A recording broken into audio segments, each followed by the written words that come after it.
नमस्कार रसिक प्रेक्षक हो. माऊली कथाकथनमध्ये मी अर्चना रवींद्र शिर्के तुमचं पुन्हा एकदा स्वागत करते. आपण वाचत आहोत आणि ऐकत आहोत दगडी वाडा भाग 23. आज कारागृहात तेजवील कदम वकिलाबरोबर पुन्हा त्यांची सेक्रेटरी करुणा खामकरच आली होती. रावशा पुढं काय सांगतो ते ऐकण्याची तिलाही उत्सुकता लागली होती. तिनं आज साडीऐवजी फिकट अस्मानी रंगाचा चुडीदार घातला होता. ती आज चक्क मोगऱ्याच्या अत्तराचाच फाया चढून आली होती. जेलच्या टेरेसवर बसण्याची सोय करण्यात आली होती. वेळ सायंकाळची होती. रावशा स्टूलावर बसला होता. जेलर साहेब अजून टेरेसवर आले नव्हते. सर्वजण त्यांची वाट पाहत होते. रावशा मागच्या खेपेला आपण कुठपर्यंत माहिती दिली याचा विचार करीत होता. दुसऱ्याच्या अंगावरच्या फायानं का होईना, पण आवडत्या अत्तराच्या सुगंधानं रावशाचं मन गंधाळून गेलं होतं. काही क्षण त्यानं डोळे मिटले. सुलेमान पठाण वस्ताद मनचक्षू समोर आला. त्याचं आवडतं ओरिजिनल अत्तर आठवणीनं आणणारा आणि क्षणात आठवली ती उज्ज्वला. तिला दिलेली अत्तराची शिशी. काय केलं असन तिनं त्या अत्तराचं? वापरलं असन की? रावशाची नजर हातावरच्या अक्षरांवर स्थिरावली. पुन्हा त्यानं तिरक्या नजरेनं करुणाकडे पाहिलं. त्याला तिच्या जागी उज्ज्वला बसली असल्याचा भास झाला. रावशा स्वतःशीच हसला आणि बुटांच्या आवाजानं त्याची तंद्री भंगली. कसबे साहेब टेरेसवर येताना दिसले. येऊन ते रिकाम्या खुर्चीवर बसले. पाठोपाठ वार्डरही वर येऊन 20-22 फुटांच्या अंतरावर सावधानमध्ये उभा राहिला. करुणानं तिचा नोटपॅड उघडला. टेप रेकॉर्डरचं बटन ऑन झालं. रावसाहेब, आठवतंय का कुठपर्यंत आलो होतो आपण? पुढे सुरू कर, कदम साहेबानं रावशाला विचारलं. हां सर, आठवते. गबरू मुकादमानं माझ्या हॉटेलात दारू पार्टी केली म्हणून त्याला पुन्हा हॉटेलात थांबू द्यायचं नाही असं मी ठरवलं होतं. वाह, क्या बात है. अगदी बरोबर. बोल पुढे, वकील साहेब खुश होत बोलले. रावशा सांगू लागला. हप्त्याभरानं मी हॉटेलवर असताना गबरू गोटे एकदा आला. बुलेट उभी केली. चहा पिला. तो माझ्याशी थोडंसं बोलला, मात्र मी त्याच्याशी बोलणं टाळीत होतो. 5-10 मिनटं बसला आणि गाडीला किक मारून निघून गेला. त्यानंतर आलाच नाही. आला तो मी गावात नसताना. त्याचं झालं असं, केरू कुस्तीत चांगलाच पक्का झाला. पवना, रानापूर आणि आकुर्डी तालुक्यात जिथं कुस्तीचा फड असल्याचा माहीत होईल तिथं तो जायचा. हरेक आखाड्यात शेवटची किंवा 2 नंबरची कुस्ती तोच मारायचा. त्याचं शरीर कातीव ठोकळ्यासारखं पिळदार झालं. जरासा सावळ्या रंगाच्या 5.5 फुटी केरूनं आखाड्यात कुस्ती धरली आणि अंगावरचं एक कापड काढू लागला. चांगले चांगले पैलवान त्याला वर खाली पात्यात टावेल गुंडाळून लंगोटावर जँग चढवितो. शू शू शू करीत दंड असा ठोकायचा की ऐरणीवर घनाचा आवाज व्हावा. पठाण वस्ताद बरोबर असला की पहिला त्याच्या पाया पडायचा. आमच्या हाताची सलामी घ्यायचा. पायानं माती उकरायचा. तिरक्या नजरेनं पुढच्या मल्लाच्या ताकदीचा अंदाज घ्यायचा. मैदानातली मुठभर माती घेऊन स्वतःच्या छातीला आणि दंडाला चोळायचा. वर आकाशात पाहून बजरंगबलीला साकडं घालायचा. शेवटी गळ्यातला ताईत काढून पठाण वस्तादाकडे द्यायचा. वस्तादानंच कुठून तरी आणून दिला होता तो. त्याच्या पुढं अनेक लोकांचे हात सलामीसाठी व्हायचे.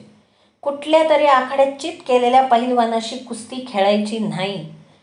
हे केरू सगळ्यांना हात मिळवीत आखाड्याच्या कड्याला येडा देऊन मैदानात उतरायचा. पुन्हा दंडावर थाप.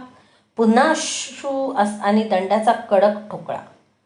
पंचमंडळी दोन्ही मल्लांना सबुरीनं खेळायच्या सूचना देऊन बाजूला सरायची. डोक्याला डोकी भिडायची. हलगी वाजायची. बोटांची पिळापिळ व्हायची.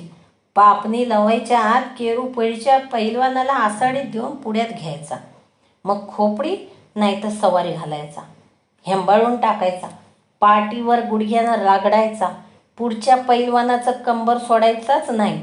दोघाचं अंग भुरकटर व्हायचं. गुडघं कोपरं रक्तळायचं. कधी कधी खांदे बी फुटायचे. मग अशी डूब मारायचा की खालचा पैलवान पाठीवरच कलंडायचा. वरून केरू दाब द्यायचा आणि आखाड्यात एकच आवाज उठायचा. पुढचा पैलवान चित झालेला असायचा. पेढीचा केरू पैलवान आखाड्याला येणार असल्याचं कळलं की कुस्ती शौकीन हातातलं काम टाकून त्याचा खेळ पाहायला यायचे. त्याचं नाव आजूबाजूच्या गावातनी तालुक्यात गाजत आणि वाजत होतं. केरू म्हणजे आमच्या पेढीचं भूषण झालंय. पठाण वस्तादाची छाती 2 इंच पुढं आली होती. शागिर्दानं नाव काढलं होतं. बंगलोरला 3 दिवस कुस्त्यांची कार्यशाळा असल्याची माहिती पठाण वस्तादानं आणली. घरातल्या काही अडचणींमुळं वस्तादाला केरूबरोबर जायला जमणार नव्हतं. मधूचा म्हातारा सीख होता. त्याच्या किडन्या गेल्या होत्या. म्हातारा कधी कचकन याचा नेम नव्हता. त्यामुळं मधूला विचारण्यात काय अर्थच नव्हता. केरूनं मला गळ घातली. मी नाही तरी कसा म्हणणार. हाक मारली की मदतीला धावणारे हे 2च दोस्त. संकटकाळी अर्ध्या रात्री येणारं, जीवाला जीव देणारं. माय अन आबा म्हणले, आम्ही हाय हॉटेल पाहायला, तू ये 2 दिवस फिरून, तेवढीच जराशी मोकळी. मला पण वाटलं कार्यशाळा करताना येळात येळ काढून बंगलोर शहर बी पाहावं. अख्ख्या देशात सुंदर शहर म्हणून या शहराची मातब्बरी माहीत होती. फक्त प्रवास भाड्याचा खर्च करायचा होता. मल्लांना तिथं राहायची आणि जेवण खाण्याची सोय संस्थाच करणार होती. केरू आणि मी बंगलोरला गेल्यानंतर 2 दिवसांनी गबरू गोट्या आमच्या हॉटेलात आला. हॉटेलवर आबा एकटाच होता. आबा भिडस्ता स्वभावाचा. त्याला गबरूनं फुसवलं. येळ रात्री 8ची होती. वेटरला हॉटेल मागच्या पटांगणात 10-12 खुर्च्या टाकायला सांगितल्या. किसन भाऊ, आम्ही आमचं मागं बसतो. लई महत्त्वाची मीटिंग आहे. 2 जग पाण्याचं, 10-12 प्लेटी भज्याच्या आणि 4-5 शेंगदाण्याच्या पुड्या पाठवून दे. सिगारेटी आहेत माझ्याकडं. मग तासभर कोणालाच पाठवू नको तिकडं, गबरू गोटा आबाला म्हणाला. आबानं नुसती मान हलवली. त्याला वाटलं आपल्याला काय करायचंय, धंद्याशी मतलब. गबरू घरघुशीसारखा आला आणि हॉटेल मागं 10-12 माणसं घेऊन बसला. तसं निळेवाडीच्या सोना मावशीनं त्याच्याविषयी सावध केलंच होतं. आता तो तसा नावालाच मुकादम राहिला होता. त्यानं कारखान्याकडनं उचल घेतली, पण लेबरच मिळालं नाही. त्याच्यावर कारखान्याची उचल परत करण्याची नामुष्की आली. एकीकडं मुकादम म्हणून पद गेली होती, तर दुसरीकडं कोर्टाकडून नोटिसावर नोटिसा येत होत्या. पोलिसाचं तोंड दाबताना त्याची पुरेवाट होऊ लागली. भावकीमुळं आपण रसातळाला गेलो. भावकीनं ऐन अडचणीच्या वेळी हात दिला नाही. गुदास्ता त्याच्याबरोबरच भावकीतल्या 7 गाड्या होत्या आणि औंधा एकही मिळावी नाही. भावकीतला एक बी भावबंद यायला तयार झाला नाही. साखर कारखान्याचं कंत्राटच गेलं. गबरू सुडानं पेटला होता.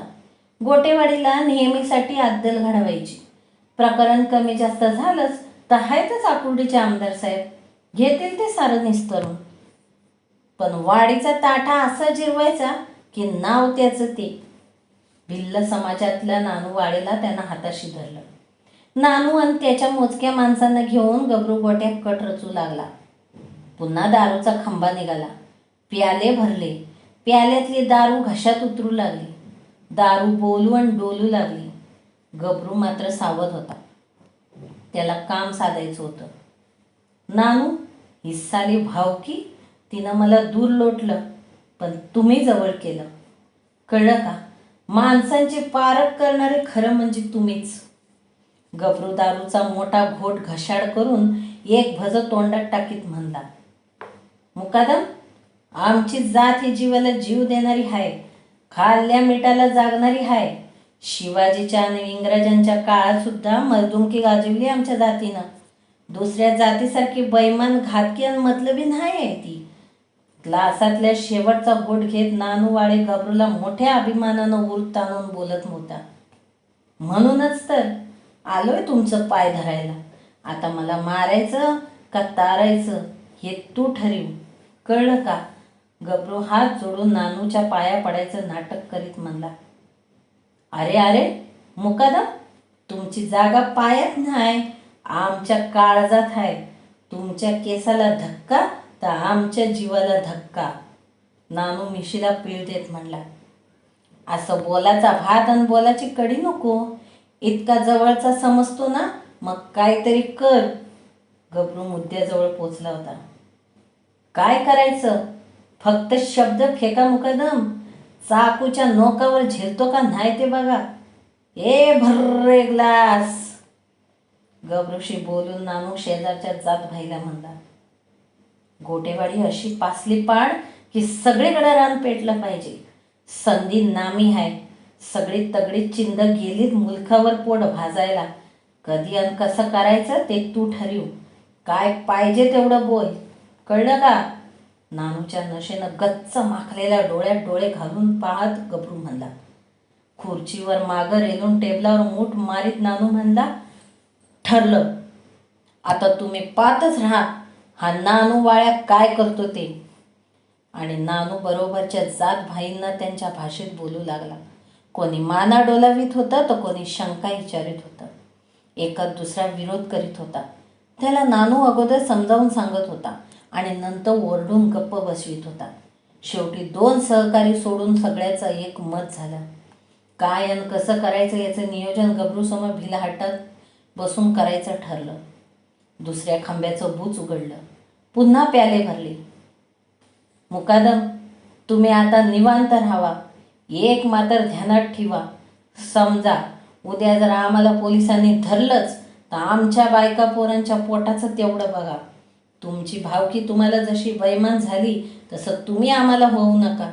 तसं जर झालं तर लई महागात पडल.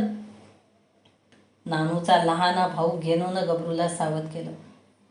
त्याची तुम्ही 1% सुद्धा काळजी करू नका. हा तुम्हाला गबरू गोट्याचा शब्द, कळलं का? गबरू छातीवर हात ठेवीत म्हणला. दुसरा बी खंबा बी संपला.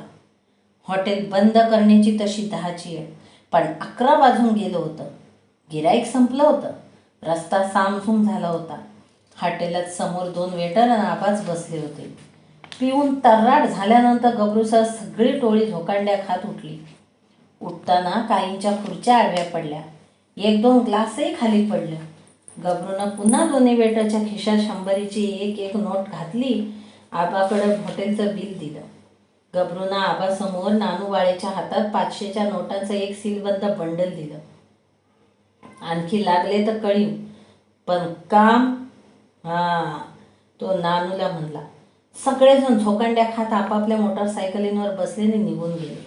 ते गेल्यानंतर गबरूनं चंची काढली. इडा मळला. हातावर 2-4 फटकारे मारून तंबाखूची चिमूट दाढेखाली घातली. चंची खिशात घातली. तळहात झटकले. गळ्यातल्या चैनीच्या अंगठ्यानं चाळा करीत तो मिशीतच मिश्किलपणानं हसला. त्यानं तंबाखूची पिंक फेकून मिशांवर पालती मूठ फिरवली. गळ्यात उपरणं सुधरून टाकलं. कळलं का? गबऱ्याचे ओठ उगीचच फुटफुटले. तो बुलेटवर बसला आणि एक भरून किक मारली. गबऱ्याच्या चेहऱ्यावर नशे आडून खुनशी हास्य विलसत होतं.